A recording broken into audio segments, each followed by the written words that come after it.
योग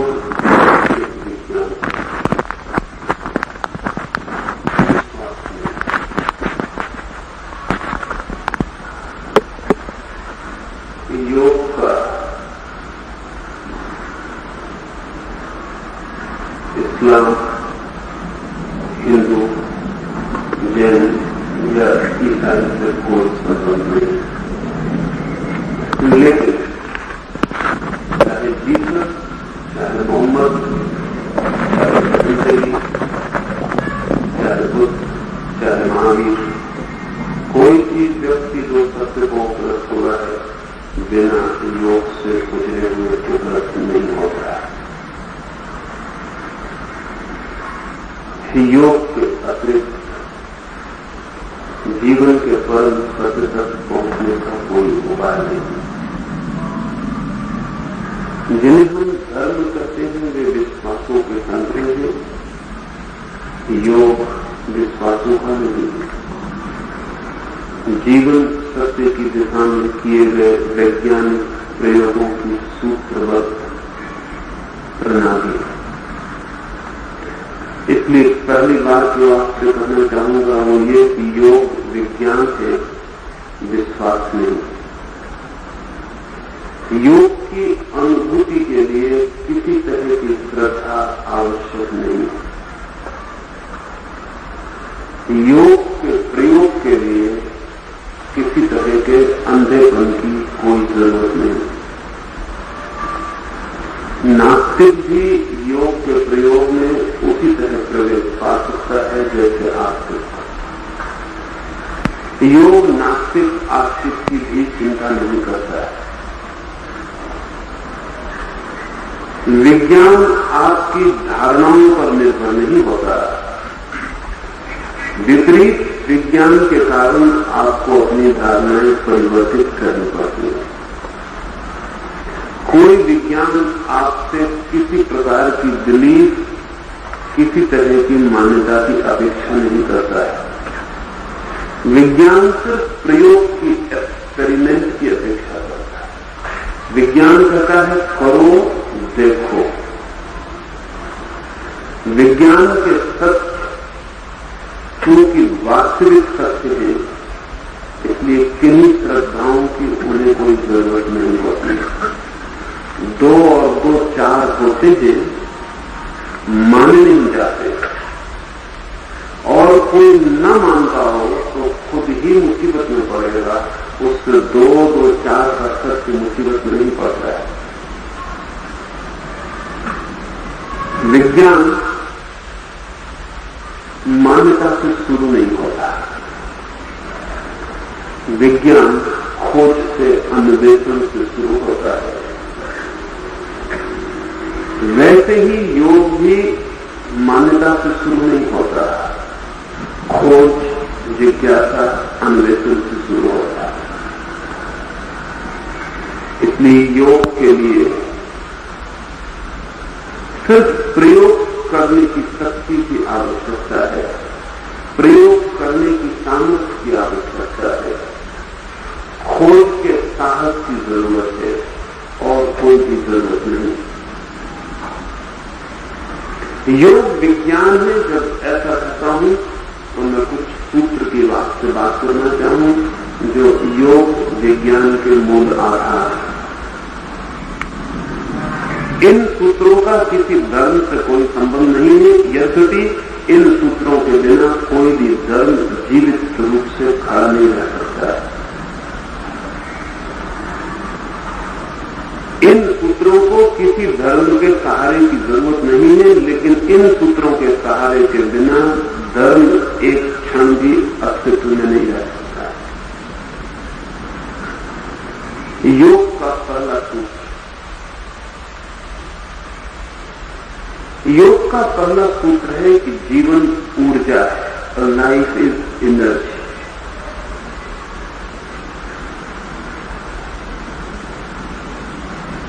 जीवन शक्ति है। बहुत समय तक विज्ञान इस संबंध में राजी नहीं था, अब राजी। विज्ञान सोचता था जगत पदार्थ मैटर, लेकिन योग ने विज्ञान की खोजों के हजारों वर्ष पूर्व से ये घोषणा कर रखी थी कि पदार्थ एक असत्य, एक झूठ, एक इल्यूजन, एक भ्रम। भ्रम का मतलब ये नहीं कि नहीं है, भ्रम का मतलब जैसा दिखाई पड़ता है वैसा नहीं, और जैसा है वैसा दिखाई नहीं पड़ता है।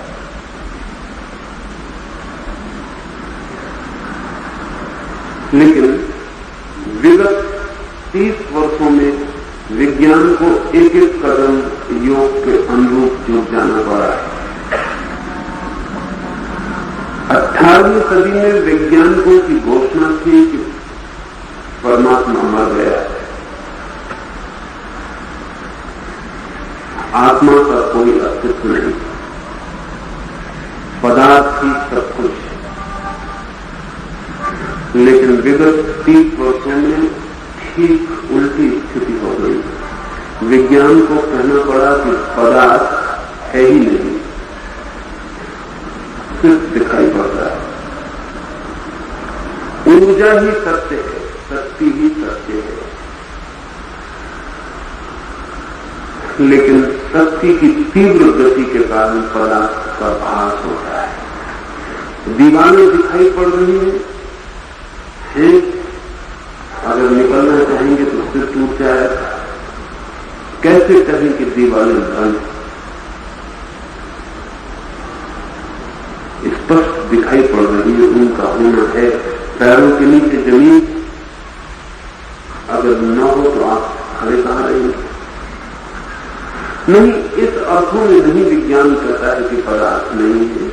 इस अर्थों में कहता है कि जो हमें दिखाई पड़ रहा है वैसा नहीं। अगर हम एक बिजली के पंखे को बहुत तीव्र गति से चलाएं तो उसकी 3 पकड़ियां 3 दिखाई पड़नी बंद हो जाएंगी, क्योंकि पकड़ियां इतनी तेजी से घूमेंगी कि उनके बीच की खाली जगह इसके पहले कि आप देख पाएं भर जाएगी। इसके पहले कि खाली जगह आंख की पकड़ में आए, कोई पकड़ी खाली जगह पर आ जाए।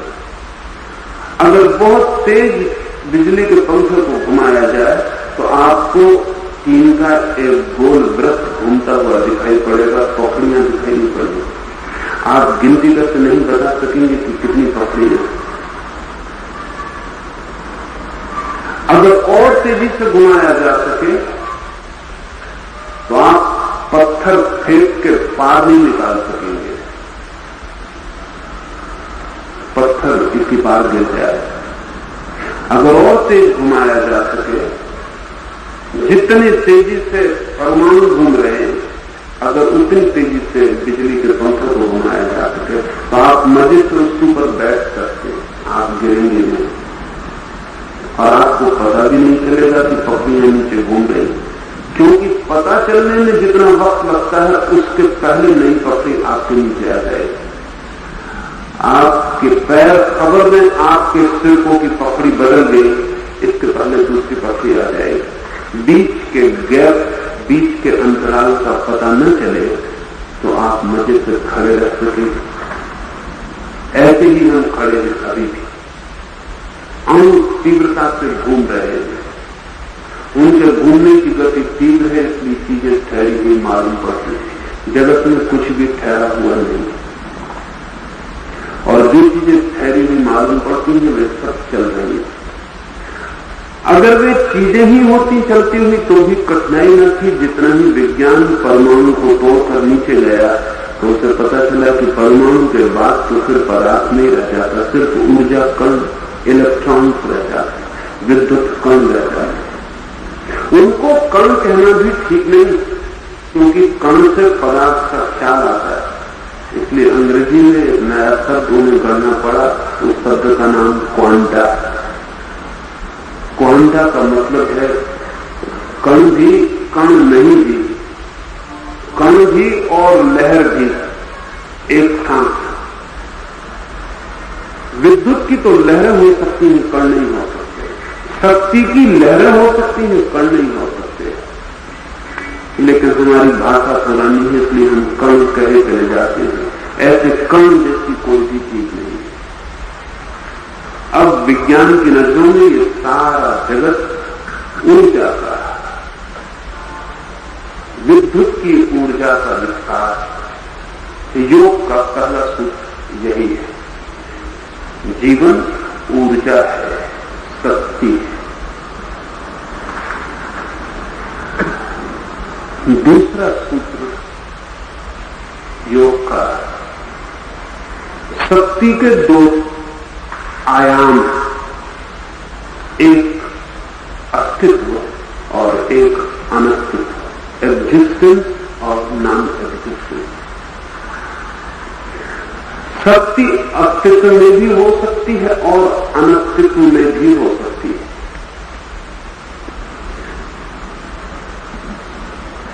अनस्तित्व में जब शक्ति होती है तो जगत शून्य हो जाता है, और जब अस्तित्व में होती है तो सृष्टि का विस्तार हो जाता है। जो भी चीज है, योग मानता है वो नहीं है भी हो सकती है।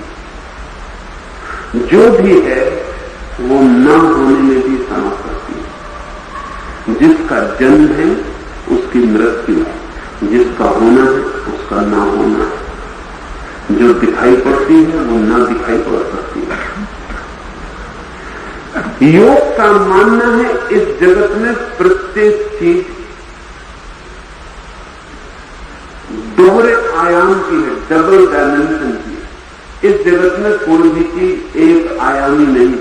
हम ऐसा नहीं कह सकते कि एक आदमी पैदा हुआ और फिर नहीं मरा।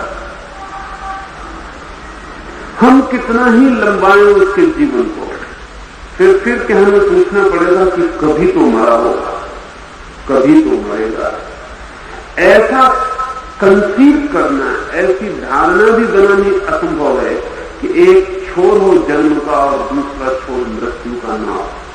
दूर हो, कितना ही दूर हो, अंतहीन मालूम पड़े दूरी, लेकिन दूसरा छोर अनिवार्य।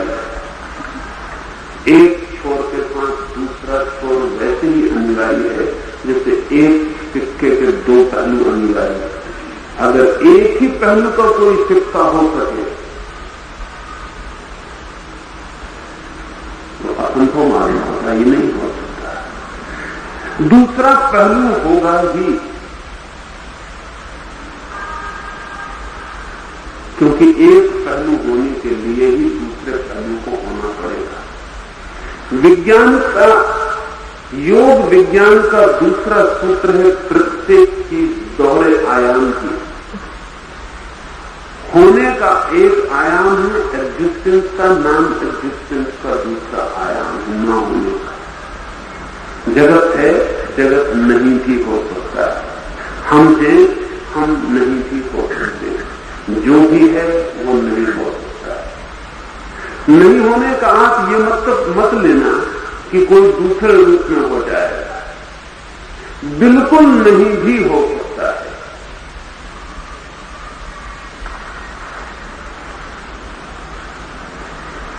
अस्तित्व एक पहलू है, अनस्तित्व दूसरा पहलू है। सोचना कठिन मालूम पड़ता है कि नहीं होने से होना कैसे निकलेगा, होना नहीं होने में कैसे प्रवेश कर जाएगा। लेकिन अगर हम जीवन को चारों ओर देखें तो हमें पता चलेगा कि प्रतिपल जो नहीं है वो हो रहा है, जो है वो नहीं होने में हो रहा है। ये सूर्य है हमारा, वो रोज ठंडा होता जा रहा है, उसकी किरणें शून्य में खोती जा रही है। वैज्ञानिक कहते हैं कि 4000 वर्ष तक और गर्म रह सकेगा। 4000 वर्षों में उसकी सारी किरणें शून्य में खो जाएंगी, तब वो भी शून्य हो जाए। अगर शून्य में किरणें खो सकती हैं तो फिर शून्य से किरणें आती भी होंगी, अन्यथा सूर्यों का जन्म कैसे होगा? विज्ञान कहता है कि हमारा सूर्य मर रहा है, लेकिन दूसरे सूर्य दूसरे छोरों पर पैदा हो रहे। वे कहां से पैदा हो रहे? वे शून्य से पैदा हो रहे। वे कहते हैं कि जब कुछ नहीं था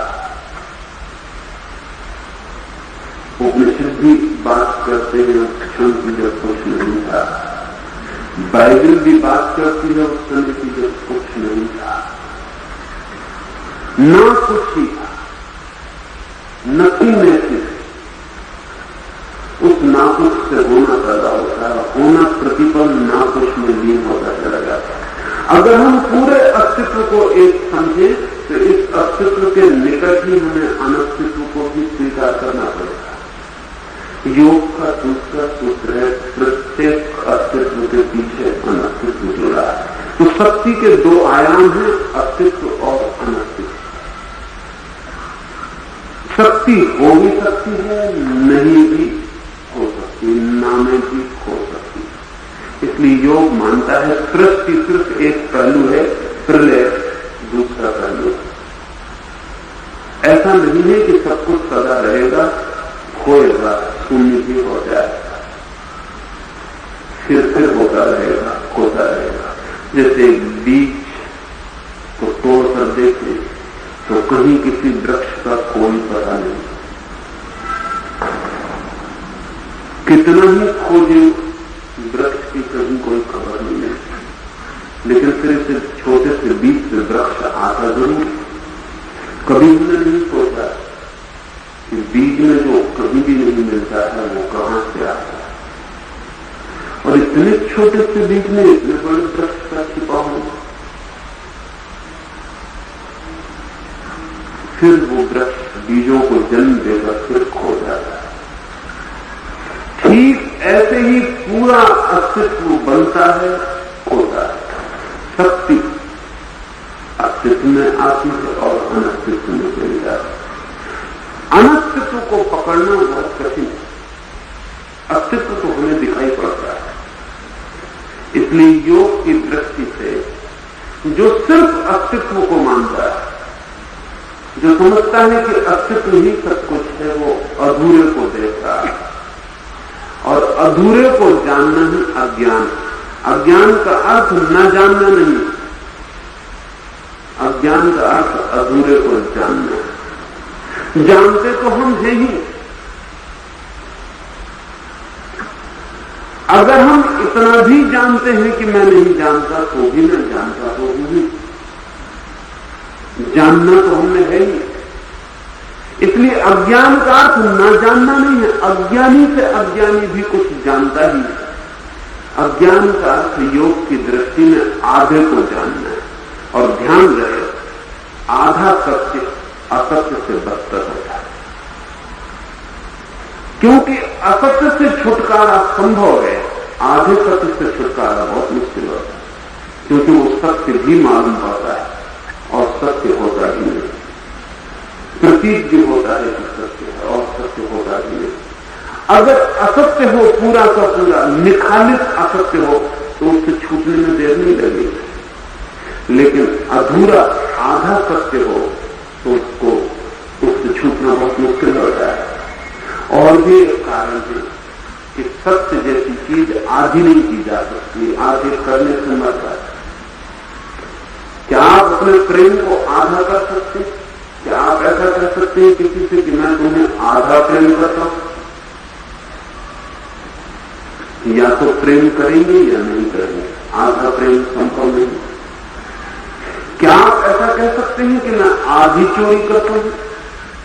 हो सकता है आधे रुपए की चोरी करते हो, लेकिन आधे रुपए की चोरी पूरी ही चोरी है, लाख रुपए की चोरी भी पूरी चोरी है, आधा पैसे की चोरी भी पूरी चोरी। चोरी आधी नहीं की जाती, आधी चीजों की जा सकती हो, लेकिन चोरी आधी नहीं हो।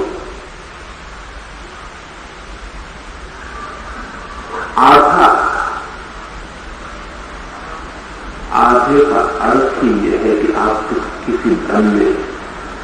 तो योग कहता है जो लोग सिर्फ अस्तित्व को देखते हैं वे आधे को पकड़े, और आधे को जो पकड़ता है वो धन में जीता है, वो अज्ञान में जीता है। उसका दूसरा पहलू भी है। जो आदमी कहता है कि मैं जन्म तो लिया हूं लेकिन मरना नहीं चाहता, वो आदमी आधे को पकड़ रहा है, दुख पाएगा, अज्ञान में जिएगा, और कुछ भी करे मौत आएगी ही, क्योंकि आधे को काटा नहीं जा सकता। जन्म को स्वीकार किया है तो मौत उसका आधा हिस्सा है, वो सांस ही जोड़ा है। जो आदमी कहता है मैं सुख को ही चुनूंगा, दुख को नहीं, वो फिर भूल में पड़ रहा। योग कहता है तुम आधे को चुनते ही गलती में पड़ जाओ। दुख सुख का ही दूसरा हिस्सा, वो आधा हिस्सा है।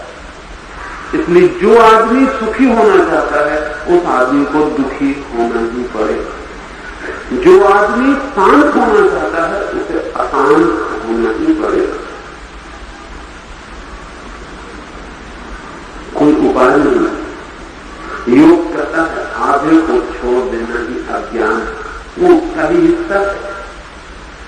लेकिन हम देखते नहीं पूरे को, जो पहलू हमें दिखाई पड़ता है उसे हम पकड़ लेते हैं और दूसरे पहलू को इनकार किए चले जाते हैं, बिना ये समझे कि जब हमने आधे को पकड़ लिया है तो आधा पीछे प्रतीक्षा कर रहा है, मौजूद है, अवसर की खोज कर रहा है, जल्दी ही प्रकट हो जाए। योग कहता है कि ऊर्जा के दो रूप हैं और जो दोनों ही रूप को समझ लेता है वो योग में गति कर पाता है। जो एक रूप को आधे को पकड़ लेता है वो अयोगी हो जाता है। जिसको हम भोगी कहते हैं वो आधे को पकड़े हुए आदमी का नाम, जिसे हम योगी कहते हैं वो पूरे को खींचे हुए का नाम। योग का मतलब भी होता है दी टोटल, योग का मतलब होता है जोड़। गणित की भाषा में भी योग का मतलब जोड़ होता है। अध्यात्म की भाषा में भी योग का मतलब होता है इंटीग्रेटेड, दी टोटल, पूरा, समग्र। भोगी हम उसे नहीं कहते जो योग का दुश्मन है, भोगी हम उसे कहते हैं जो आधे को पकड़ता और आधे को पूरा मान के जीता है। योगी पूरे को जान लेता है, इसलिए फिर पकड़ता ही नहीं। ये भी बड़ी मजे की बात है। पकड़ने वाले सदा आधे को ही पकड़ने वाले होते हैं, पूरे को जान लेने वाला पकड़ता नहीं। जिसको ये दिखाई पड़ गया कि जन्म के साथ मृत्यु है, अब वो किस लिए जन्म को पकड़े, और वो मृत्यु को भी क्यों पकड़े, क्योंकि वो जानता है मृत्यु के साथ जन्म। जो जानता है कि सुख के साथ दुख है, उस सुख को क्यों पकड़े, और वो दुख को भी क्यों पकड़े, क्योंकि वो जानता है दुख के साथ सुख। असल में वो जानता है सुख और दुख एक ही सिक्के के दो पहलू हैं, दो चीजें नहीं, एक ही चीज के दो आयाम, दो डायमेंशन। इसलिए योगी पकड़ने के बाहर हो जाता है, क्लिंगिंग के बाहर हो जाता है। दूसरा सूत्र ठीक से समझ लेना जरूरी है कि ऊर्जा शक्ति के दो रूप हैं और हम सब एक रूप को पकड़ने की कोशिश में लगे होते हैं। कोई जवानी को पकड़ता है तो फिर बुढ़ापे का दुख पाता है, वो जानता नहीं कि जवानी का दूसरा हिस्सा बुढ़ापा है। असल में जवानी का मतलब है वो स्थिति जो बूढ़ी हुई जा रही है, जवानी का मतलब है बुढ़ापे की यात्रा। बूढ़ा आदमी उतने जोर से बूढ़ा नहीं होता, ध्यान रखना, जितने जोर से जवान बूढ़ा होता। बूढ़ा आदमी धीरे धीरे बूढ़ा होने लगता है, जवान तेजी से बूढ़ा होता है।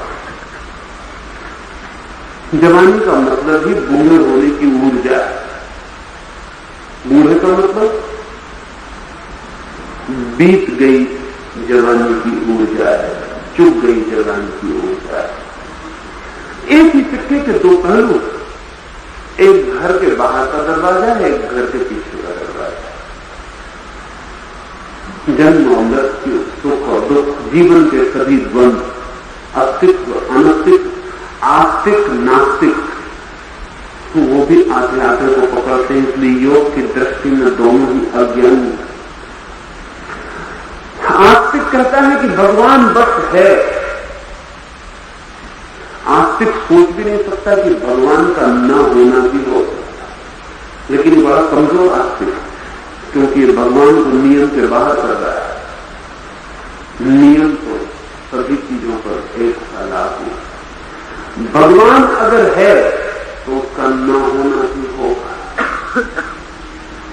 नास्तिक उसके दूसरे हिस्से को पकड़े, वो कहता भगवान नहीं, लेकिन जो चीज नहीं है वो हो सकती। और इतने जोर से कहना कि नहीं है, इस डर की सूचना देता है कि उसके होने का भय, अन्यथा नहीं है कहने की कोई जरूरत नहीं। जब एक आस्तिक कहता है कि नहीं भगवान है ही और लड़ने को तैयार हो जाता, तब वो भी खबर दे रहा है कि भगवान के भी न हो जाने का डर उसे है। अन्यथा क्या भी होता है, कोई कहता है नहीं तो कहे। आस्तिक लड़ने को तैयार है क्योंकि वो भगवान का एक हिस्सा पकड़ रहा है। वो वही की वही बात है, चाहे अपना जन्म पकड़ो और चाहे भगवान का होना पकड़ो, लेकिन दूसरे हिस्से को इनकार किया जा रहा है। योग कहता है दोनों ही, होना और न होना साथ ही साथ। इसलिए योगी नास्तिक को भी कहता है कि तुम भी आ जाओ क्योंकि आधा सत्य है तुम्हारे पास। आस्तिक को भी कहता है तुम भी आ जाओ क्योंकि आधा सत्य ही है तुम्हारे पास, और आधे सत्य असत्य से भी खतरनाक है। दूसरा सूत्र है द्वंद्व के बीच शक्ति का विस्तार। अंधेरे और प्रकाश के बीच एक ही चीज का विस्तार। दो चीजें नहीं, लेकिन हमें लगता है दो चीजें। वैज्ञानिक से पूछे वो कहेगा दो नहीं। वो कहेगा जिसे हम अंधेरा कहते हैं वो सिर्फ कम प्रकाश का नाम है, और जिसे हम प्रकाश कहते हैं वो कम अंधेरे का नाम है, डिग्री का फर्क है। इसलिए रात में पक्षी हैं जिनको दिखाई पड़ता है, अंधेरा है आपका, उनके लिए अंधेरा नहीं। क्यों? उनकी आंखें उतने धीमे प्रकाश को भी पकड़ने में समर्थ।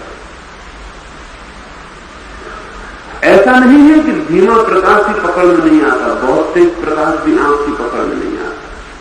अगर बहुत तेज प्रकाश आपकी आंख पे डाला जाए, आंख तत्काल अंधी हो जाए, देख नहीं पाएगी। देखने की एक सीमा है, उसके नीचे भी अंधकार है, उसके ऊपर भी अंधकार है। बस एक छोटी सी सीमा है जहां हमें प्रकाश दिखाई पड़ रहा है, लेकिन जिसे हम अंधकार कहते हैं वो भी प्रकाश की तरतमताएं, वे भी डिग्री। उनमें जो अंतर है क्वालिटेटिव नहीं, क्वांटिटेटिव। गुण का कोई अंतर नहीं है, सिर्फ परिमाण का अंतर। गर्मी और सर्दी पर कभी ख्याल किया है? हम समझते हैं दो चीजें नहीं, दो चीजें नहीं। गर्मी सर्दी से समझना बहुत आसान पड़ेगा, लेकिन हम कहेंगे दो चीजें हैं। जब गर्मी बरसती सूरज की, तब हम कैसे मान लें कि ये वही है? जब शीतल छाया में बैठते हैं तो शीतल छाया को हम कैसे सूरज की गर्मी मान लें? नहीं, मैं नहीं कह रहा हूं कि आप एक मान के शीतल छाया में बैठना छोड़ दें। मैं इतना ही कह रहा हूं कि जिसे आप शीतल छाया कह रहे हैं वो गर्मी की ही कम मात्रा है, और जिसे आप सख्त धूप कह रहे हैं तो वो शीतलता की ही कम हो गई मात्रा है। कभी ऐसा करें कि एक हाथ को स्टोव के पास रख के गर्म कर लें और एक को बर्फ पर रख के ठंडा कर लें, और फिर दोनों हाथों को एक बाल्टी भरे पानी में डाल दें। तब आप बड़ी मुश्किल में पड़ जाएंगे कि बाल्टी का पानी गर्म है या ठंडा है। एक हाथ कहेगा ठंडा है, एक हाथ कहेगा गर्म। और एक ही बाल्टी का पानी दोनों नहीं हो सकता, और आपके दोनों हाथों में से दो खबरें आ रही। जो हाथ ठंडा है उसे पानी गर्म मालूम होगा, जो हाथ गर्म है उसे पानी ठंडा मालूम होगा। ठंडक और गर्मी रिलेटिविटी है, सापेक्ष। योग का दूसरा सूत्र है जीवन और मृत्यु, अस्तित्व अनस्तित्व, अंधकार प्रकाश, बचपन बुढ़ापा, सुख दुख, सर्दी गर्मी, सब रिलेटिविटी, सब सापेक्षताएं, ये सब एक ही चीज के नाम। बुराई भलाई यहां जरा कठिनाई होती, क्योंकि ठंडे और गर्मी को मान लेना बहुत आसान है, एक ही होंगी, कुछ हर्ज भी नहीं होता। लेकिन राम और राम जरा अड़चन हो, मन कहेगा ऐसा कैसे हो, लेकिन राम और रावण भी तरतमताएं, वे भी दो विरोधी चीजें नहीं, एक ही चीज का कम ज्यादा होना। राम में रावण जरा कम है, रावण में राम जरा कम है। इसलिए जो रावण को प्रेम करे उसमें राम दिखाई पड़ता, और जो राम की दुश्मनी करे उनमें भी रावण दिखाई पड़ता। विस्तार बनता है तो जिसे हम प्रेम करते हैं उसमें राम दिखाई पड़ने लगता है, जिसे हम नहीं प्रेम करते हैं उसमें रावण दिखाई पड़ने लगता है। राम में भी बुरा देखने वाले लोग मिल जाएंगे, रावण में भी बुरा देखने की कोई कमी नहीं। तर्कताएं आपके हाथ पर निर्भर करेगा, और राम और रावण को अगर एक ही बाल्टी में रखा जा सके तो आसानी से रखना मुश्किल। अच्छाई और बुराई भी योग की दृष्टि में एक ही चीज के भेद। इसका ये मतलब नहीं कि आप बुरे हो जाए, इसका ये मतलब नहीं है कि आप अच्छाई छोड़ दें। योग का कुल कहना इतना है कि अगर अच्छाई को जोर से पकड़ा तो ध्यान रखना दूसरे पहलू पर बुराई भी पकड़ना आ जाएगी। अच्छा आदमी बुरा होने से नहीं बच सकता, और बुरा आदमी अच्छे होने से नहीं बच सकता। इसलिए अच्छे से अच्छे आदमी को अगर थोड़ा उभार के देखेंगे तो बुरा आदमी भीतर बैठा मिल जाए, और बुरे से बुरे आदमी को जरा तलाश करेंगे तो अच्छा आदमी भीतर बैठा मिल जाए। ये बड़े मजे की बात है कि अगर हम अच्छे आदमियों के सपनों की जांच पड़ताल करें तो वो बुरे सिद्ध हों। सब अच्छे आदमी आमतौर से बुरे सपने देखते हैं। जिसने दिन में चोरी से अपने को बचाया वो रात में चोरी कर लेता, कंपनसेशन करना होता है। वो जो दूसरा हिस्सा है वो कहां जाएगा? जिसने दिन में उपवास किया वो रात में राजमहल में निमंत्रित हो जाता है, भोजन कर लेता। जो दिन भर सदाचारी था रात में वासना के स्वप्नों से घेर लेते। इसलिए अगर भले आदमी को शराब पिला दें तब आपको पता चलेगा कि भीतर कौन बैठा है। शराब किसी को बुरा नहीं बना सकती, शराब में वैसे कोई गुण नहीं बुरा बनाने का। शराब में सिर्फ एक गुण है कि वो जो दूसरा पहलू है उसे उभार दे। इसलिए अक्सर शराब पीने वाले लोग शराब पीने के बाद अच्छे मालूम पड़े। मैंने सुना है एक आदमी के बाबत कि एक दिन वो सांझ अपने घर लौटा, उसकी पत्नी बहुत हैरान थी। उसकी पत्नी ने कहा कि मालूम होता है तुम आज शराब पी के आ गए। आदमी ने कहा कि कैसी बातें कर रही हो, मैंने शराब बिल्कुल ही नहीं पी है। उसकी पत्नी ने कहा कि तुम्हारा व्यवहार बता रहा है कि तुम पी के आ गए। उस आदमी ने कहा हे परमात्मा कैसी अजीब दुनिया, वो रोज शराब पी के आता था, आज पी के नहीं आया।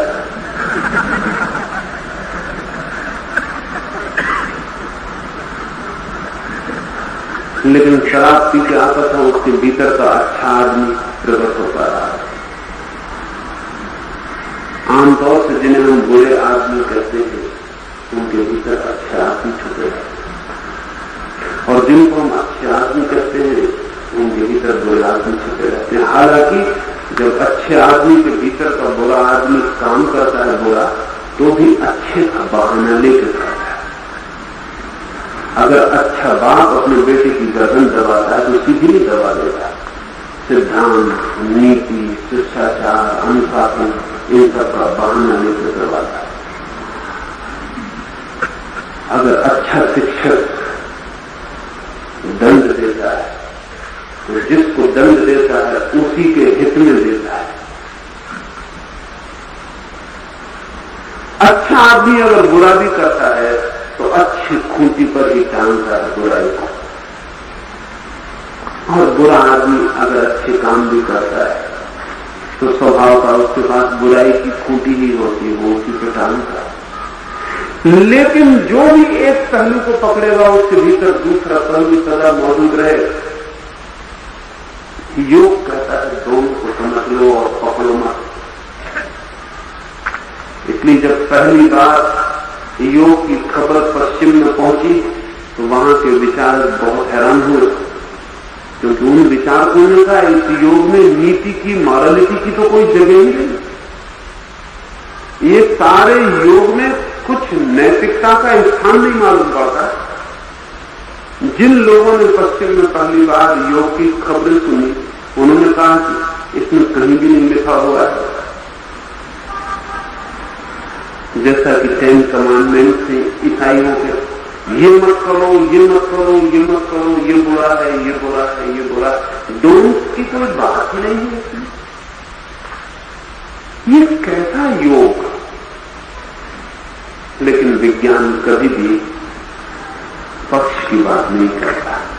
विज्ञान तो निष्पक्ष दोनों बातों को खोल के रख देता है। योग कहता है ये बुराई है, ये अच्छाई है, और दोनों एक ही सिक्के के पहलू हैं। अगर तुम एक को भी पकड़ोगे तो दूसरा तुम्हारे भीतर छिपा हुआ मौजूद रहेगा। तुम दोनों को समझ लो, पकड़ो मत। इसलिए योग अच्छे और बुरे का ट्रांसेंडेंस दोनों के पार हो जाता है। योग सुख और दुख का अतिक्रमण, योग जन्म और मृत्यु का अतिक्रमण, योग अस्तित्व और अनस्तित्व का अतिक्रमण, दोनों के पार, बियॉन्ड। ये दूसरा सूत्र ठीक से समझ ले तो आगे बहुत सी बातें समझनी आसान हो जाएगी। प्रत्येक चीज का दूसरा पहलू सदा मौजूद है। इसलिए जब भी आप एक चीज पकड़ते हो, ध्यान में ले लेना उससे उल्टा भी आपने पकड़ लिया। जब आपने किसी को प्रेम से कहा है कि अब मैं तुमसे मिल गया, अब मैं कभी बिछोड़ना न चाहूंगा, तब आप ठीक से समझ लेना कि आपके मिलन में विरह मौजूद है, वो घटित होकर रहेगा। असल में मिलते वक्त भी प्रेमी यही कहता है कि मुझे बहुत डर लग रहा है कि कहीं हम बिछुड़ ना जाए। वो दूसरा पहलू उसको भी पता चल रहा है। नहीं तो मिलते क्षण में विरह की क्या बात? जब मिले हो तो मिले, लेकिन मिलते क्षण में विरह पीछे छाया की तरह खड़ा। जब किसी को मित्र बनाए तब समझ लेना कि एक आदमी और पोटेंशियल इनिमी, एक आदमी और शत्रु पैदा कर लिया। ये तो पक्का है कि बिना मित्र बनाए शत्रु नहीं बनाया जा सकता। सीधा शत्रु बनाने का अब तक कोई उपाय नहीं खोजा। शत्रु को भी मित्र होने की प्रक्रिया से गुजरना पड़ता। अगर शत्रु भी बनना हो तो मित्र होने के रास्ते से ही जाना पड़ता। तो जब मित्र बनाए तब योग कहता है जानना कि शत्रु छाया के तरह पीछे खड़ा है। जीवन के प्रत्येक भाग में विपरीत को सदा स्मरण रखना, तो क्लिंगिंग पकड़ छूट जाएगा। तब सुख आपके द्वार पर दस्तक देगा तो आप उसके पीछे झांक के देख लेंगे कि दुख को जरूर सांस लाया होगा, लाता ही है उसकी छाया, वो उसके बिना कभी आता नहीं। और जब दुख आए तो योग में प्रविष्ट व्यक्ति के लिए सुख आता है तो आ जाने देता है, बहुत स्वागत नहीं करता, क्योंकि वो जानता है कि पीछे तुम किसको दिए हो। और जब दुख आता है तब उसे भी स्वागत से बिठा देता है, क्योंकि वो जानता है कि तुम किसके पीछे दिए हो। सुख और दुख में वो सम हो जाता है। सम का सिर्फ एक ही आधार है कि प्रत्येक चीज अपने विरोधी से अनिवार्य रूप से जुड़ी है। विरोध के बिना अस्तित्व नहीं। जिससे हमने प्रेम किया है उससे हमने घृणा के बीज बो दिए। जिससे हम मिले हैं उससे हमने विरह का मार्ग तय किया।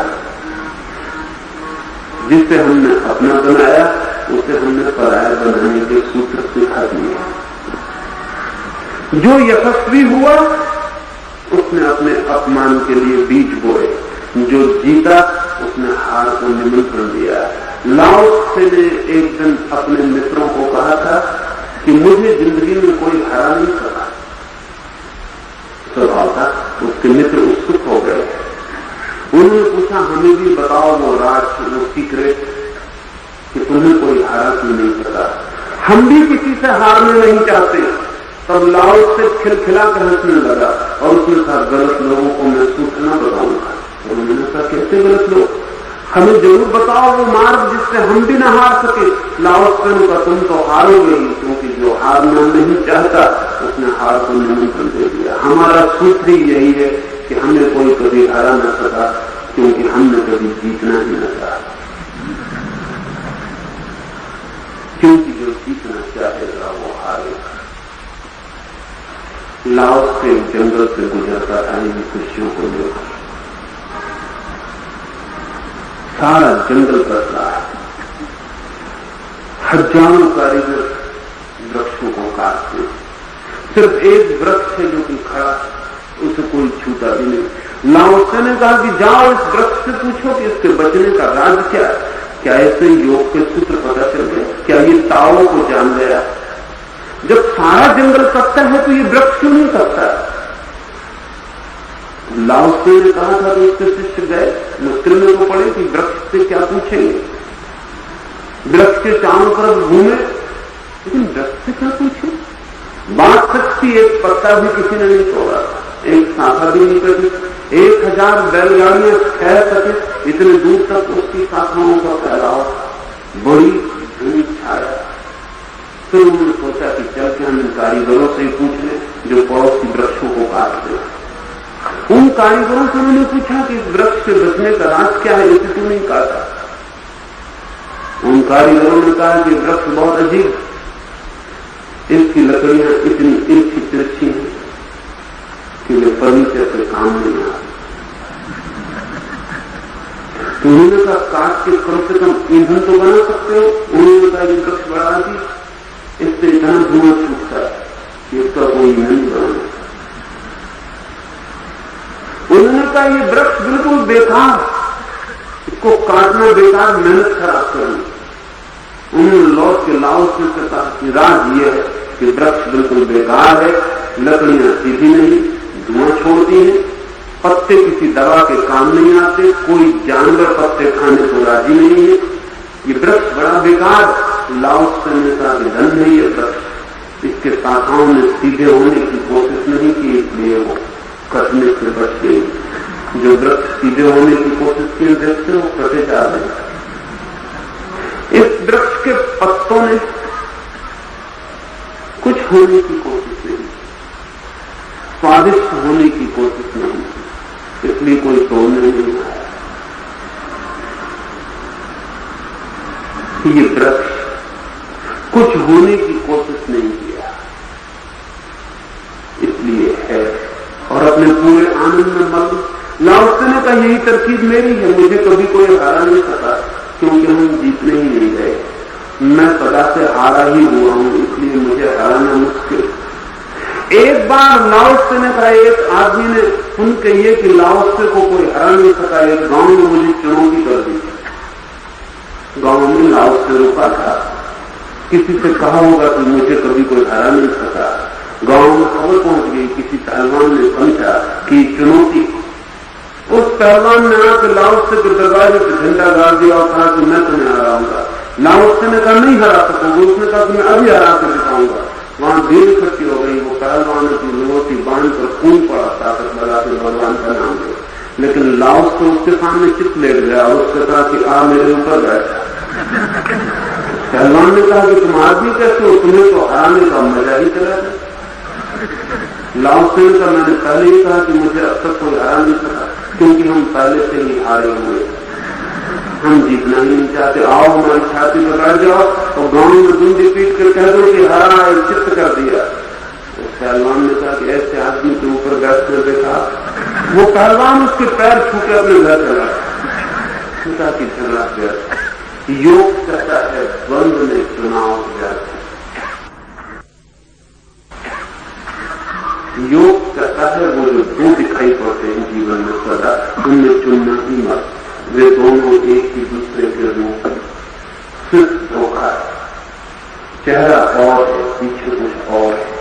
अस्तित्व अनस्तित्व, जीवन मृत्यु, सुख दुख, अच्छा बुरा, नीति अनीति, धर्म अधर्म, सब एक ही चीज के अनुसार, साधु चोर सब एक ही चीज के अनुसार। इनको चुनना ही मत, इनको समझ लेना, इनको समझ लेने से अतिक्रमण शांति उपलब्ध होता है। योग का दूसरा सूत्र शक्ति ऊर्जा अस्तित्व और अनस्तित्व में डोलती रहती है। और जहां पहाड़ उठते हैं शक्ति के, वहां शक्ति की खाइयां भी बन जाती है। और जहां अस्तित्व निर्मित होता है, वहां अनस्तित्व भी मौजूद होता है। जहां सृष्टि होती है, वहां प्रलय भी होता है। इसलिए इस देश ने सृजन को अकेला नहीं, सांस में प्रलय को भी एक सांस सोचा है। सृष्टि के सांस प्रलय, होने के सांस ना होना। सब चीजें जो होती हैं ना होने की यात्रा पर है, और जो नहीं हो गई है वो होने की यात्रा पर वापस लौट रही।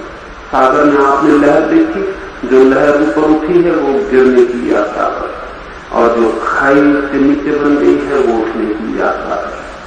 सब चीजें प्रतिपल अपने से विपरीत में प्रवेश कर रही, सब चीजें अपने से विपरीत में प्रवेश कर रही। जिसे ये दिखाई पड़ जाता है, उसकी आकांक्षा, उसकी कामना, उसकी वासना तिरोहित हो जाती है। छोड़ता नहीं है वो वासना तिरोहित हो जाती है, क्योंकि वासना चुनाव च्वाइस का नाम। योग का तीसरा सूत्र अस्तित्व के दो रूप। मैंने कहा ऊर्जा एक सूत्र, दूसरा ऊर्जा के दो रूप, अनस्तित्व अस्तित्व, फिर तीसरा सूत्र अस्तित्व के दो रूप। एक जिसे हम चेतन कहें और एक जिसे हम अचेतन कहें। लेकिन दो रूप ही है, दो चीजें नहीं। जिन्हें हम धार्मिक लोग कहते हैं, वे भी दो चीजें समझ लेते हैं। वे भी समझ लेते हैं कि चेतना अलग, अचेतना अलग, शरीर अलग, आत्मा अलग। ऐसी अलगता नहीं। ठीक से समझे तो आत्मा का जो हिस्सा इंद्रियों की पकड़ में आ जाता है उसका नाम शरीर, और शरीर का जो हिस्सा इंद्रियों की पकड़ में नहीं आता उसका नाम आत्मा है। चेतन और अचेतन अस्तित्व के दो रूप हैं। एक पत्थर पड़ा है, वो है लेकिन अचेतन है। आप उसके पड़ोस में खड़े, आप भी हैं, होने में कोई फर्क नहीं, दोनों एग्जिस्टिंग, दोनों का अस्तित्व, लेकिन एक चेतन है और एक अचेतन। लेकिन पत्थर चेतन बन सकता है और आप पत्थर बन सकते हैं, कन्वर्टिबल। इसलिए तो आप गेहूं खा लेते हैं और खून बन जाता है। इसलिए तो आपके शरीर में लोहा जाता है और जीवन खो जाता है। अगर हम आदमी के शरीर का सब सामान निकाल के बाहर टेबल पर रखें तो कोई 5 रुपए से ज्यादा का सामान नहीं निकलता। थोड़ा सा लोहा है, एल्यूमिनियम है, फास्फोरस है, तांबा है, ये सब चीजें निकलेंगी। बड़ा हिस्सा तो पानी का है। कोई 5 रुपए का सामान आदमी के भीतर, लेकिन आदमी के भीतर होकर वो चेतन और जीवित। हाथ को चोट लगती है तो पीड़ा उठती है, और यही हाथ का हिस्सा कल बाहर था और पीड़ा नहीं उठती, कल फिर बाहर हो जाए। जिस जगह आप बैठे हैं उस जगह कम से कम 10 आदमियों की कब्र बन चुकी है, एक एक आदमी की जगह। पूरी पृथ्वी पर जितने लोग अब तक हुए हैं उन सबका अनुपात इतना है कि जहां भी हम खड़े हैं उस जमीन की मिट्टी में, उस छोटे से 1 वर्ग फीट के हिस्से में कम से कम 10 आदमियों का करीब मिट्टी हो चुका है। वे 10 आदमी कभी जीवित थे। आज आपके पैर में धूल की तरह पड़े, आज आप जीवित कितने देर तक, कल आप धूल की तरह पड़े। चेतन और अचेतन अस्तित्व के दो रूप, दो अस्तित्व नहीं है, अस्तित्व के ही दो रूप, इसलिए कन्वर्टिबल है, रूपांतरित हो सकते हैं। इसलिए चेतन से अचेतन आ सकता है, अचेतन चेतन में जा सकता है। रोज हो रहा है, रोज हम यही कर रहे हैं। रोज हम जड़ अचेतन को भोजन बना रहे हैं और हमारे भीतर वो चेतन बनता जा रहा है। और रोज हमारे भीतर से मल निष्कासित हो रहा है बहुत रूपों में और जड़ होता जा रहा है। आदमी इधर से चेतन होता, उधर से अचेतन होता जाता है, इधर से अचेतन को लेता और भीतर चेतन होता जाता है। चेतन और अचेतन भी दो चीजें नहीं है, इसमें भी बड़ी भूल होती रही। नास्तिक कहते हैं सिर्फ अचेतन ही है, लेकिन उनको बड़ी मुश्किल पड़ती है समझाने। उनको मुश्किल पड़ती है कि अगर सिर्फ अचेतन ही है तो फिर चेतन कहां से आता है। तो फिर मार्क्स जैसे नास्तिकों को कहना पड़ता है इपिफेनोमेनन, ये बाई प्रोडक्ट, चेतना कोई असली चीज नहीं, ये तो पदार्थ के मिलने जुलने से पैदा हो गई घटना, ये कोई वस्तु नहीं है, इवेंट। चारवाक को कहना पड़ता है कि आदमी की चेतना वैसे ही है जैसे पान वाला पान बनाता है, कत्था और चूना को लगाता है और फिर जब आप पान खाते हैं तो लाल रंग पैदा हो जाता है।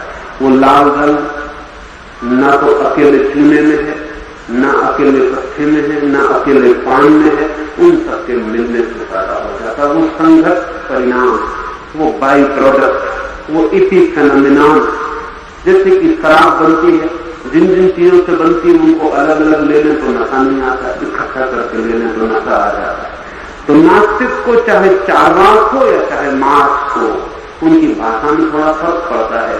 बाकी उनकी कठिनाई यही है कि चेतना दिखाई तो पड़ती है, इसे समझाएं कैसे। तो एक ही रास्ता है उनके पास कि वो ये कहें कि अचेतन चीजों से मिलकर चेतना पैदा हो जाती है, लेकिन ये बड़ी अवैज्ञानिक बात। और मार्क्स जैसे वैज्ञानिक होने का दावा करने वाले आदमी के मुंह में बिल्कुल शोभा नहीं देती, क्योंकि जिससे जो चीज पैदा होती है वो उसमें कहीं ना कहीं छुपी होनी चाहिए, अन्यथा पैदा नहीं हो सकती। अगर पान में लाल रंग आ जाता है तो माना कि एक एक चीज में अलग वो नहीं था, लेकिन वो लाल रंग उन सब में छिपा था, जो से प्रकट हुआ, अलग अलग में दिखाई नहीं पड़ता। ऑक्सीजन और हाइड्रोजन को अलग अलग अगर हम पी लें तो प्यास नहीं बुझेगी। न हाइड्रोजन में पानी है और न ऑक्सीजन में पानी, लेकिन दोनों को मिला के पानी बन जाएगा और फिर प्यास बुझ जाएगी। ये पानी कहां से आया? ये पानी ऑक्सीजन और हाइड्रोजन में था, लेकिन दोनों मिले तो ही प्रकट हो सकता है। आप अकेले कमरे में बैठे हुए, मैं आपके कमरे में आ गया और हम दोनों ने बातचीत शुरू कर दी। ये बातचीत आसमान से नहीं आ गई, मेरे भीतर भी थी, आपके भीतर भी थी। लेकिन अगर आप अकेले कमरे में बोलते तो पागल समझे जाते, मैं आ गया तो अब आप पागल नहीं समझे जाते, अब प्रकट होने की सुविधा होगा। जो भी चीज प्रकट होती है वो जिनसे प्रकट होती है उनमें गुप्त होती, छिपी होती। इसलिए नास्तिकों के ये दावे कि चेतना पदार्थ से ऐसे ही प्रकट हो गई है नहीं, थी नहीं, अत्यंत अवैज्ञानिक है, जो मानने को तैयार नहीं। आस्तिक भी इससे उल्टी बातें करते हैं, उनकी भी तकलीफ यही है, उल्टे हिस्से। वो कहते हैं पदार्थ है ही नहीं, जड़ कुछ है ही नहीं, सब परमात्मा ही परमात्मा।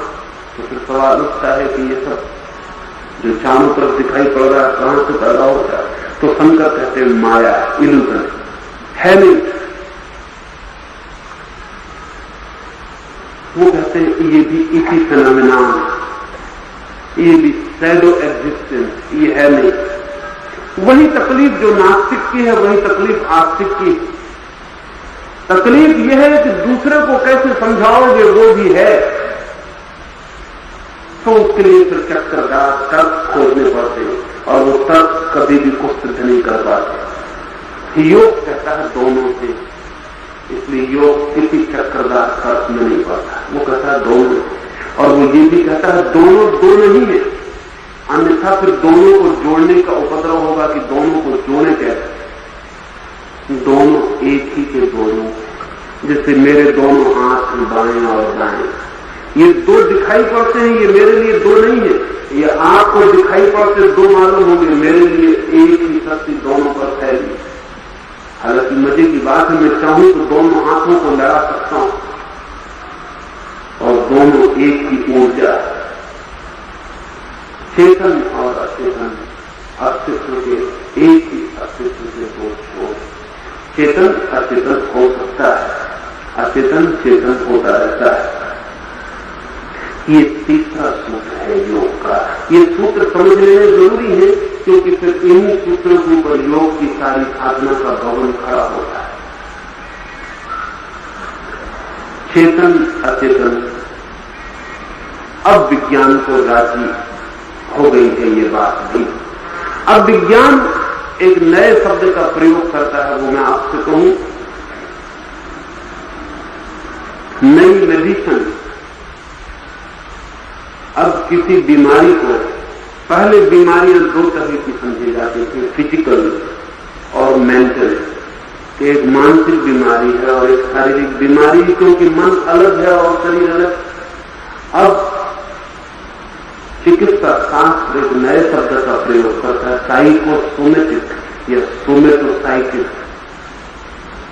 अब चिकित्सा शास्त्र कहता है कोई बीमारी ना तो अकेली मानसिक है और ना अकेली शारीरिक। बीमारी मनोशारीरिक, साइकोसोमेटिक, दोनों ही छोर उसके हैं। अगर आपका मन बीमार हो जाए तो आपका शरीर भी बीमार हो जाए, और अगर आपका शरीर बीमार हो जाए तो आपका मन भी बीमार हो जाए। जब हम आपको शराब पिलाते हैं तो आपके मन को नहीं पिलाते, शराब तो आपके पेट में जाती, आपके लीवर में जाती, आपके पाचन यंत्र में जाती, आपके मन में नहीं जाती शराब। लेकिन जैसी शराब शरीर में जाती तो मन अनर्गल बात में बदल जाता है, नहीं बदलना चाहिए, बदलेगा। तो शराब तो शरीर में गई, लेकिन मन तक प्रभाव पहुंचे। और जब मन रुग्ण होता, चिंतित होता, दुखी होता, तो शरीर तत्काल उदास, बीमार और रुग्ण हो जाए। अगर मन में बीमारी डाल दी जाए तो शरीर बीमार होता। 10 या 12 वर्ष पहले अमेरिका को एक कानून बनाना पड़ा, एंटी हिप्नोटिक एक्ट बनाना पड़ा। एक कानून बनाना पड़ा सम्मोहन के विरोध, क्योंकि एक छोटी से कॉलेज के हॉस्टल में एक अनूठी घटना घट गई, एक दुर्घटना घट गई। 4 लड़के हिप्नोटिज्म की एक किताब पढ़ रहे और उसमें लिखा था कि मन जो भी मानने को राजी हो जाए वो हो जाता। तो उन चारों ने कहा कि हम प्रयोग करके देखें, और अपने 5वें साथी को उन्होंने लिटाया और जो किताब में लिखा था उस भांति बेहोशी के सुझाव दिए। 10 मिनट तक वो चारों लड़के कमरे अंधेरा करके जोर से उस लड़के से कहते रहे कि तुम बेहोश हो रहे हो, तुम बेहोश हो रहे हो, तुम बेहोश हो रहे हो। वो लड़का 10 मिनट में गहरी नींद में सो गया और बेहोश हो गया। जब उन्होंने उसके हाथ पर आलपीन चुभाई और उसे पता न चला, और जब उन्होंने उसके मुंह में मिट्टी रख दी और कहा कि ये तुम मिठाई खा रहे हो, और उसने मिठाई की तरह स्वाद से उस मिट्टी को खाया, तब तो उनकी गति बढ़ती चली गई। उन्होंने उस लड़के को उठाया, नाचने के लिए कहा कि तुम नृत्यकार हो, तो वो नाचने लगा। और उसको उन्होंने कहा कि तुम पागल हो गए हो, तो वो पागल हो गया।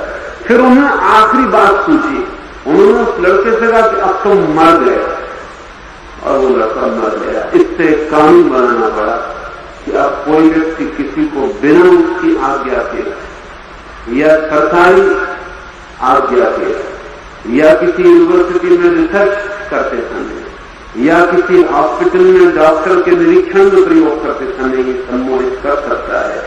हर कोई हर किसी को सम्मोहित नहीं कर सकता। वो लड़का मर ही गया। फिर उन्होंने बहुत कहा कि तुम जिंदा हो जाओ, लेकिन वहां सुनने वाला कोई नहीं था, नहीं तो वो जिंदा हो जाए, वो मर ही चुका। 1952 में घटी इस घटना ने सारी दुनिया को चकित कर दिया। जब आपको कोई दोस्ती बता देता है कि आप फला दिन मर जाएंगे, तो मर सकते हैं इसलिए नहीं कि दोस्ती सही कहता है, बल्कि इसलिए कि अगर ये ख्याल आपके मन में बैठ जाए कि फला दिन मर सकते हैं तो जरूर मर जाएंगे। इसमें दोस्ती सही कहता है ऐसा नहीं, लेकिन ये विचार अगर मन में गहरे बैठ जाए तो मृत्यु घटित हो सकती है। सब तरह की बीमारियां पैदा की जा सकती हैं मन में विचार डाल के, और सब तरह की बीमारियों को प्रभावित किया जा सकता है ठीक होने की दिशा में मन में विचार डाल।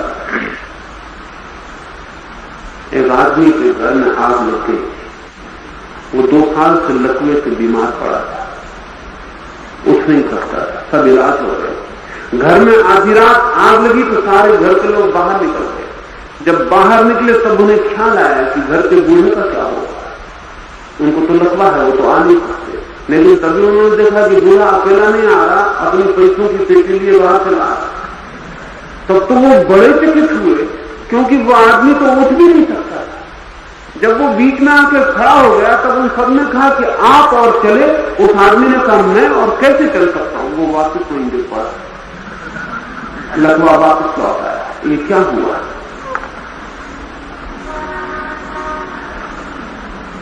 इस आदमी को लकवा नहीं है, इस आदमी को मानसिक लकवा है। इसके मन के छोर पर लकवा पकड़ गया है, शरीर को आंदोलन कर रहा है।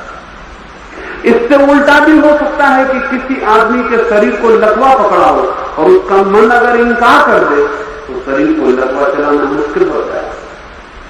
इसलिए जो लोग संकल्पवान हैं वे कैसी भी बीमारी से जूझ सकते हैं, और जो लोग संकल्पहीन हैं वे कैसी ही झूठी बीमारी से परेशान हो सकते हैं। योग का कहना है कि हमारे भीतर शरीर और मन ऐसी 2 चीजें नहीं, हमारे भीतर चेतन और अचेतन ऐसी 2 चीजें नहीं, हमारे भीतर एक ही अस्तित्व है जिससे ये 2 छोर, और इसलिए किसी भी छोर से प्रभावित किया जा सकता है।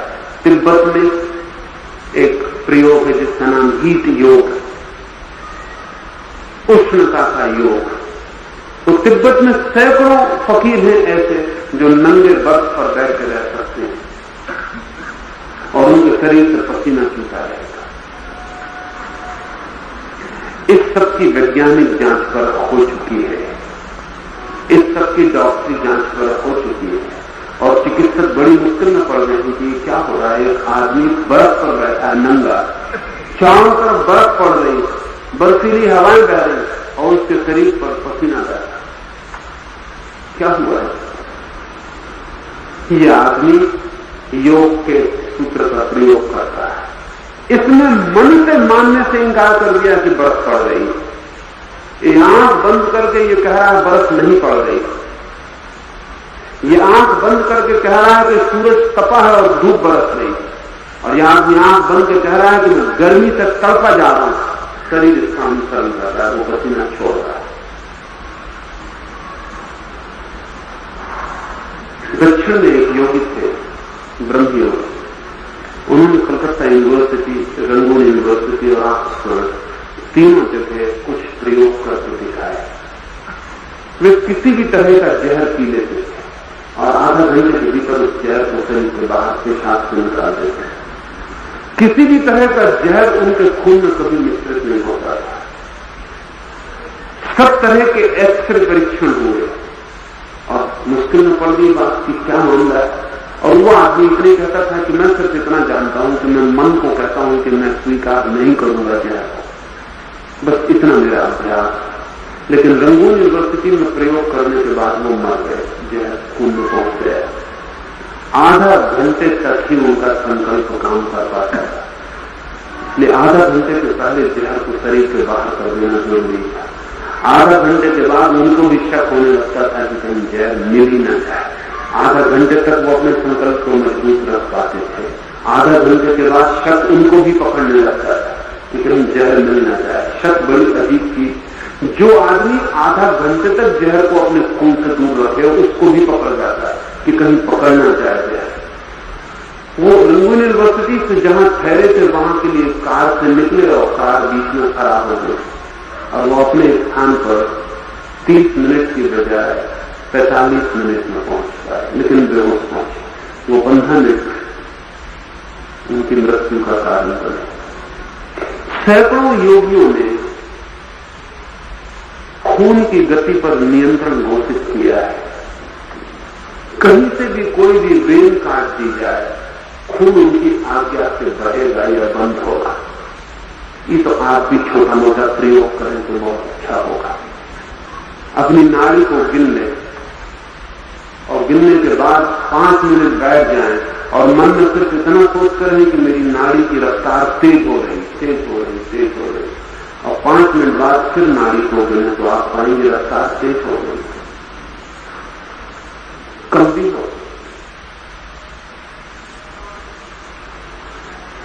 लंबा प्रयोग करें तो बंद भी हो सकती है। हृदय की धड़कन भी अति सूक्ष्मतम हिस्से तक बंद की जा सके, खून की गति भी बंद की जा सके। शरीर और मन ऐसी दो चीजें नहीं, शरीर और मन एक ही चीज का विस्तार, एक ही चीज के अलग अलग वेवलेंथ से चेतन और अचेतन एक का ही विस्तार। योग के सारे प्रयोग इस सूत्र पर खड़े। योग मानता है कहीं से भी शुरू किया जा सकता है, शरीर से भी शुरू की जा सकती है यात्रा और मन से भी शुरू की जा सकती है। बीमारी भी, स्वास्थ्य भी, सौंदर्य भी, शक्ति भी, उम्र भी शरीर से भी प्रभावित होती है, मन से भी प्रभावित होती है। बनटता लंदन से कोई 20 मील दूर एक गांव को चुना था अपनी कब्र बनाने के लिए, और मरने के कुछ दिन पहले उस गांव में जाकर रहने लगा। उसके मित्रों ने कहा कि कारण क्या है इस गांव को चुनने का, तो बनटता ने कहा इस गांव को चुनने का एक बहुत अजीब कारण, तुम बताऊंगा तो तुम हंसो, लेकिन फिर कोई हर्ज नहीं, तुम हंसना, मैं तुम्हें कारण बताता हूं। ऐसे ही एक दिन इस गांव में घूमने आया था, इस गांव के कब्रिस्तान पर घूमने गया, वहां एक कब्र पर मैंने एक पत्थर लगा देखा, उसको देख के मैंने तय किया कि इस गांव में रहना चाहिए। उस पत्थर पर लिखा था, किसी आदमी की मौत का पत्थर था, लिखा था यह आदमी 1610 में पैदा हुआ और 1710 में बहुत कम उम्र में मर गया। तो बनटता ने कहा कि जिस गांव के लोग 100 वर्ष को कम उम्र मानते हैं, अगर ज्यादा जीना हो तो उसी गांव में रहना था। ये तो उसने मजाक ही था, लेकिन बनटता काफी उम्र तक जिया थी, उस गांव की वजह से जिया, ये तो कहना मुश्किल है, लेकिन उस पत्थर को बनटता ने चुना, ये तो उसके मन का चुनाव। ये ज्यादा जीने की आकांक्षा का हिस्सा जो है, ये हिस्सा उसके ज्यादा जिंदगी में कारण बन सकता है।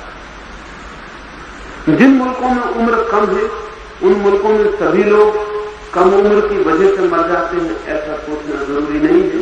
उन मुल्कों में कम उम्र होने की वजह से हमारी उम्र की अपेक्षाएं भी कम हो जाती, हम जल्दी बूढ़े होने लगते हैं, हम जल्दी मरने का विचार करने लगते हैं, हम जल्दी तय करते हैं वक्त आ गया। जिन मुल्कों में उम्र की अपेक्षाएं ज्यादा हैं, उनमें जल्दी कोई तय नहीं करता, क्योंकि वक्त आया नहीं। तो मरने का ख्याल अगर जल्दी प्रवेश कर जाए तो जल्दी परिणाम आने शुरू हो जाएंगे, मन मरने को राजी हो गया। अगर मन मरने को राजी ना हो तो देर तक लंबाया जा सकता है।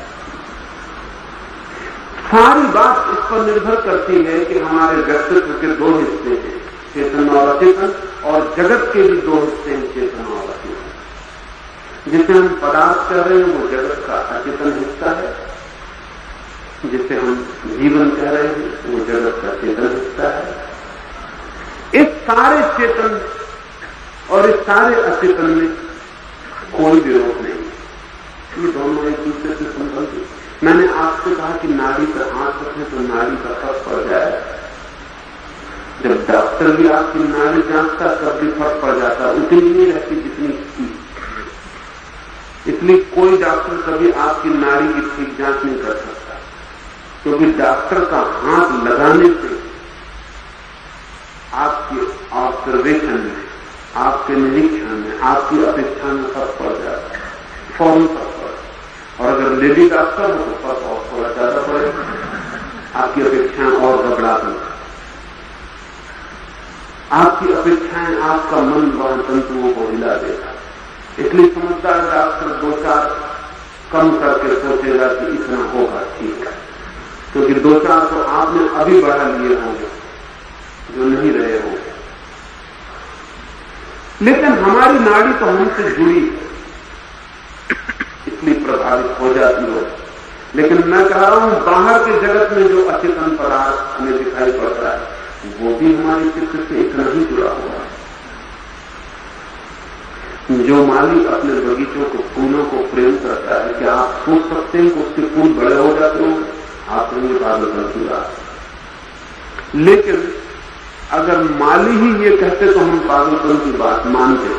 ऑक्सफोर्ड यूनिवर्सिटी में एक छोटी सी लेबोरेटरी है, दिलाबार लेबोरेटरी, उसमें फूलों पर भी बहुत से प्रयोग हुए और घबराने वाले हैं प्रयोग।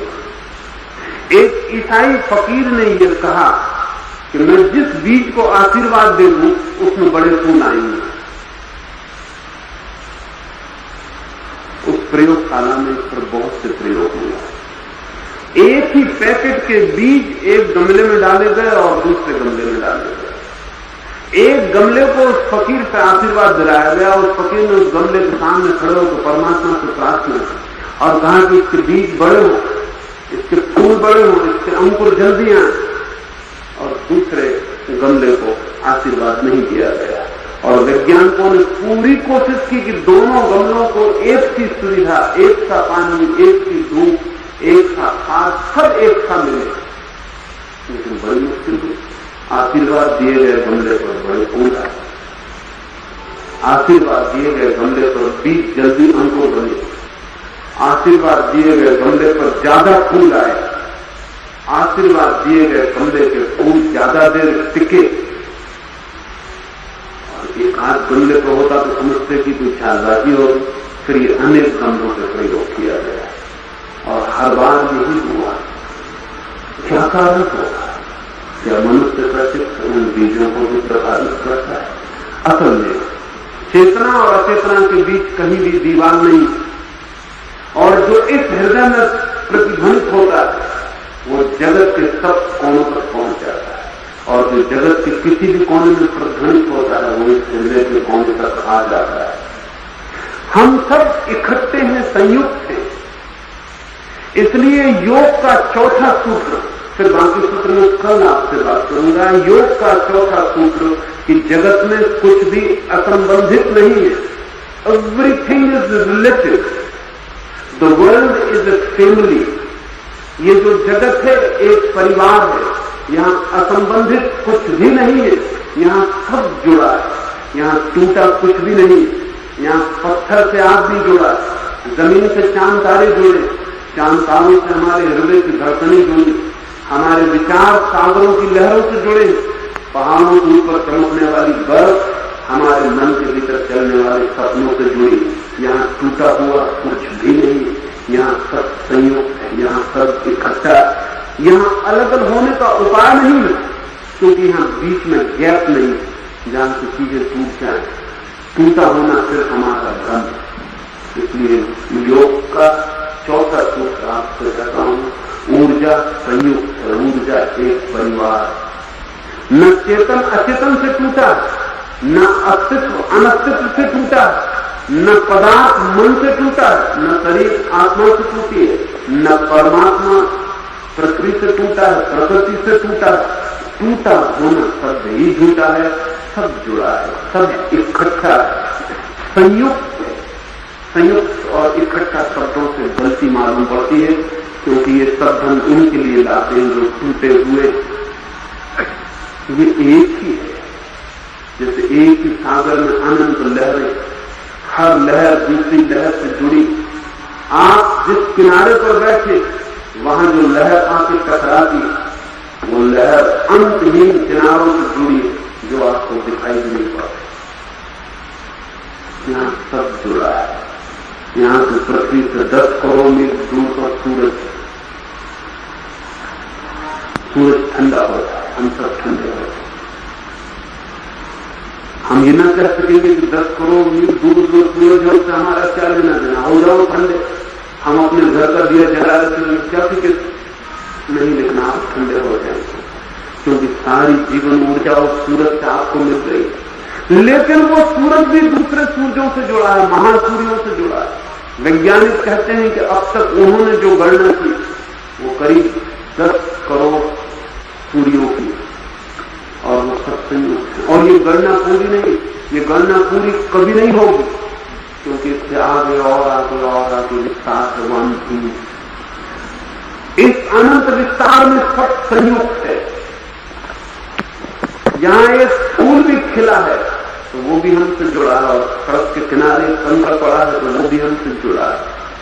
जब इस संयुक्तता को समझेंगे तो मैंने कहा कि आपकी नाड़ी तो प्रभावित होगी, जो चीजें आपको बिल्कुल ख्याल में नहीं आती वो भी प्रभावित होती। एक छोटी सी सुई पर एक प्रयोग करें, एक थोड़े से बर्तन में पानी भर लो, एक गिलास में पानी भर लो, और उस पानी पर कोई भी चिकनी चीज फैला दे, ग्रीस फैला दे, थोड़ा सा घी डाल दें या थोड़ा सा तेल फैला दें, और इस पतली आलपीन को उस तेल पर तैरा दें।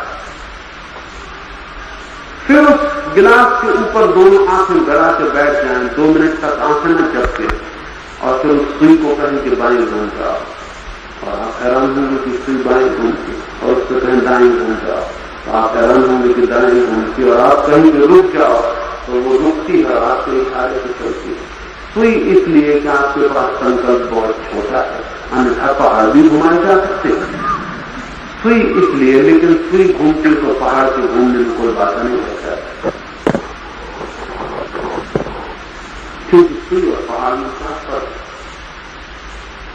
क्वांटिटी का फर्क होगा, लेकिन सिद्धांत का कोई फर्क नहीं पड़ता है। योग कहता है हम सब जुड़े, इसलिए योग कहता है जब एक आदमी बुरा विचार करता है तो आसपास के लोग तत्काल बुरे होने शुरू हो जाते हैं, उस विचार को प्रकट करने की जरूरत नहीं। जब एक आदमी अच्छा विचार करता है तो आसपास उस अच्छे विचार की तरह फैलने शुरू होता है। अच्छे विचार को प्रकट करने की जरूरत नहीं।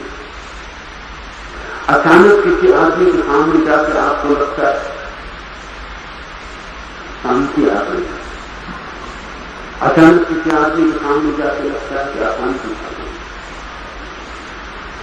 किसी रास्ते से गुजरते हैं लगता है कि जैसे मन हल्का हो गया, किसी रास्ते से गुजरते हैं लगता है कि जैसे मन भारी हो गया, किसी घर में बैठते हैं और लगता है कि भय पकड़ लेता है, किसी घर में बैठते हैं और लगता है कि हृदय प्रफुल्लित हो जाता है।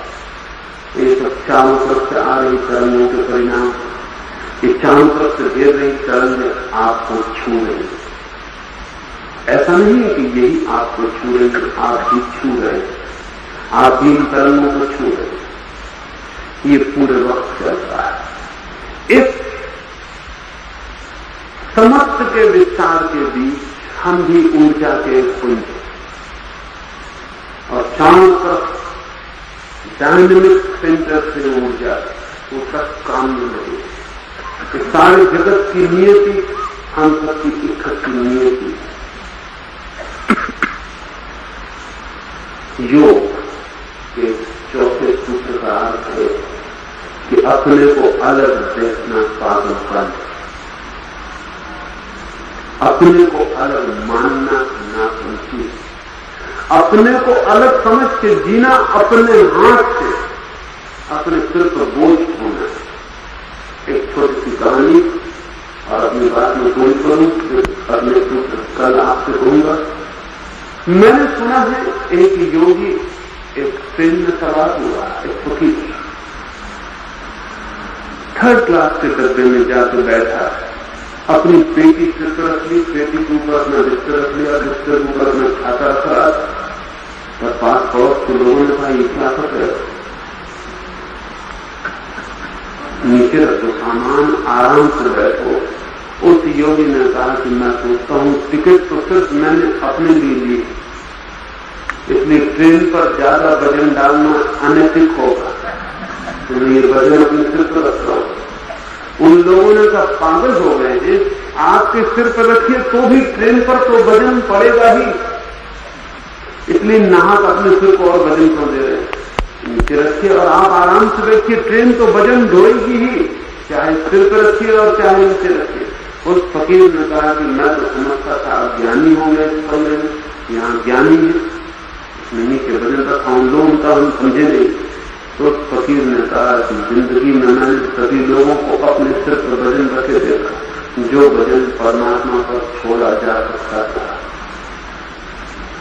मैंने हर आदमी को सारी चिंताओं का बोझ अपने सिर में लिए हुए करके देखा। पहाड़ के पहाड़ जो कि चांद तारों में छोड़े जा सकते, जिन्हें की हवाएं उठा लेती, लेकिन हर आदमी को मैंने इतनी उदासी और परेशानी से भरा देखा जो कि फूल उठा लेते, हवा के झोंके उठा लेते, चांद तारे उठा लेते, सारा जगत उठा लेता, लेकिन हर आदमी अपना बोझ लिए चल रहा है। तो मैंने सोचा कि इस डब्बे में कहीं आप लोग नाराज न हो, तो मैंने सामान ऊपर रखा था। लेकिन आप तो ज्ञानी, और उन्होंने कहा कि इस डब्बे में ही हम ज्ञानी हैं, जहां तक जिंदगी की गाड़ी का सवाल, वहां तो हम अपना बोझ अपने सिर पे रखते। उन्होंने कहा कि अपने सिर पर रखना ही पड़ेगा, क्योंकि हमारे अतिरिक्त और हम किसके सिर पर रखते। योग कहता है किसी के सिर पर बोझ नहीं रखना है, बोझ किसी के सिर पर है ही नहीं।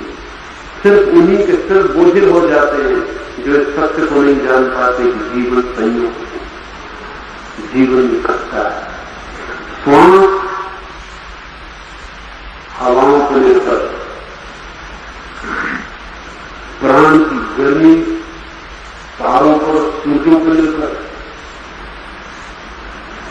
जीवन का होना सृष्टि के क्रम पर निर्भर, मृत्यु का आना जन्म का दूसरा पहलू। ये सब हो रहा, हम इस सब को सिर को उठा के रख लेते। योग कहता है अगर हम इसे देख पाए कि हम इस बड़े जाल के बीच एक छोटे से तंतु से ज्यादा नहीं। एक नदी में दो तिनके बहे जाते थे, तेज की धार नदी की, और एक तिनका नदी की धार से लड़ने की कोशिश कर रहा था। उस नदी की धार में अपने को आड़ डाल रहा था और नदी में बांध बांधने की कोशिश कर रहा था कि रोक दूंगा नदी को। फर्क न पड़ता था, बहा जा रहा था, तिनका ही था। नदी को खबर भी ना थी कि किसी तिनके को बांधने का ख्याल आ गया। नदी को यह भी पता न था कि कोई तिनका लड़ रहा, कहां होता पता नदी को। नदी भागी जा रही थी सामने की तरफ, वो तिनका बहा जा रहा है, लड़ा जा रहा है, उसके साथ एक दूसरा तिनका, उसमें नदी ने अपने को पीछा छोड़ रहा है और वो सोच रहा है कि नदी को सही रोक दूंगा, और सोचता था कि नदी मेरे सहारे कितनी तेजी से बही जा रही है, इससे भी कोई फर्क न पड़ता था, नदी को कोई सहारा न मिलता था। नदी को उन दोनों तिनकों से कोई फर्क न पड़ता था, जो नदी को रोकता था उससे, जो लड़ता था उससे, जो नदी को सहयोग देता था, नदी को बहाता था उससे। लेकिन तिनकों को फर्क पड़ता, जो लड़ रहा था वो व्यर्थ ही मारा जा रहा, जो बह रहा था वो आनंद से भावों पर नाच रहा, दोनों तरह जा रहे, एक लड़ता हुआ मरता हुआ परेशान, एक आनंद से पूर्ण। लेकिन योग कहता है कि दोनों तिनके ही मत बनो, क्योंकि दोनों का धर्म एक दूसरे से जुड़ा है। तुम तो समझो कि नदी बह रही है, न तुम्हें बहाना है, नदी बह रही है, न तुम्हें रोकना है, और तुम नदी के एक हिस्से हो जाओ, तिनके भी मत रहो, एक लहर बन जाओ, और सब निर्भर हो जाओ, निर्भर हो जाओ, सबको नहा लिया जाए।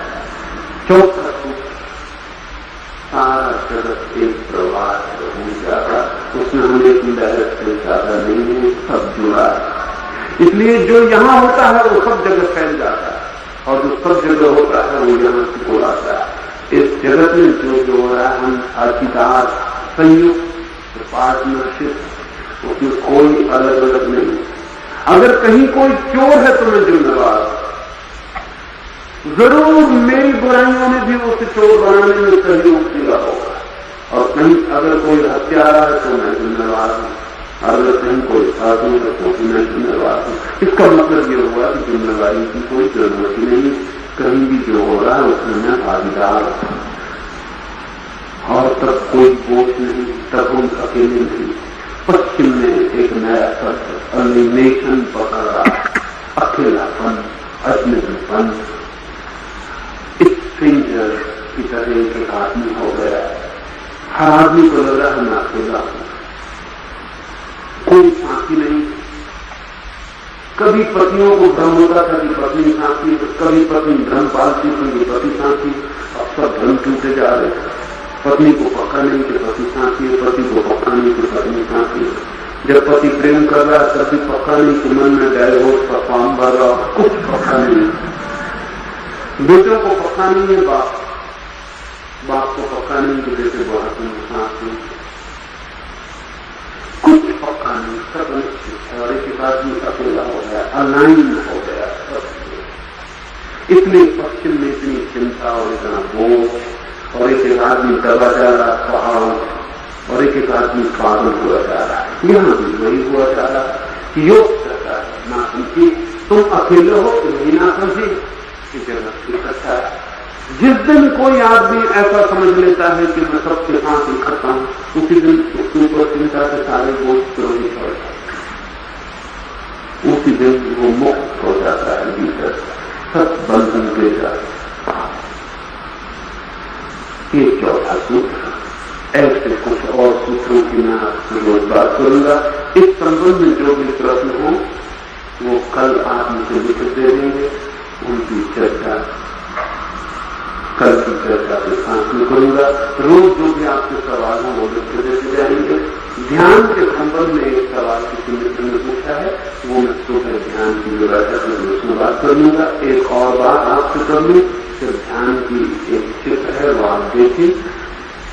जो मित्र सुबह ध्यान में आना चाहिए, और मैं चाहूंगा कि सभी आना चाहें, क्योंकि जो योग के सूत्र की मैं बात कर रहा हूं वो सिर्फ बौद्धिक इंटेलेक्चुअल समझ लाएगा।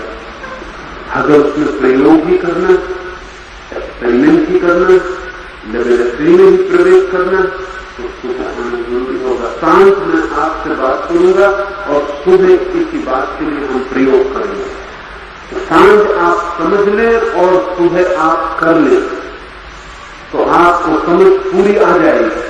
अन्यथा अकेली समझ आधी समझ हो जाती है, और आधी समझ ना समझ से जुड़ी होगी। मेरी बातों को सुना,